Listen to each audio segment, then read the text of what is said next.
ஓய்வு நாள் பரிசுத்தமாக்கும் அடையாளம், ஓய்வு நாள் நித்திய அடையாளம். இந்த ஓய்வு நாள் சத்தியத்திற்காக உயிர் கொடுப்பதற்கும் எபிரேய மூவர் போல, ஷத்ராக், மேஷாக், ஆபேத்நேகோ போல மற்றும் மொர்தேகாய் போல ஒரு சிறு கூட்டம் ஓய்வு நாள் சத்தியத்துக்காக கடைசியில் நிற்கும், ஆண்டவருக்காக நிற்கும் என்பதையும் முன்னோடிகள் கண்டுபிடித்தார்கள். பாருங்களேன், ஷத்ராக், மேஷாக், ஆபேத்நேகோ அந்த சிலையை வணங்க மாட்டோம் நின்றுட்டாங்க. மொர்தேகாய் ஆமானே நான் நமஸ்காரம் பண்ண மாட்டேன், அவன் ஸ்ட்ராங்கா நின்றுட்டான் எஸ்தர் புத்தகத்தில்.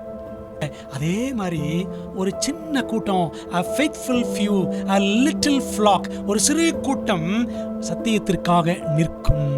தானியேல் 7ஆம் அதிகாரம், வெளிப்படுத்தல் 13, 14 அதிகாரங்கள் ஆகிய அதிகாரங்களில் முடிவுக்கால சத்திய போராட்டம் சித்தரிக்கப்பட்டுள்ளது என்பதையும் வருகை இயக்கத்தின் முன்னோடிகள் கண்டுபிடித்தார்கள்.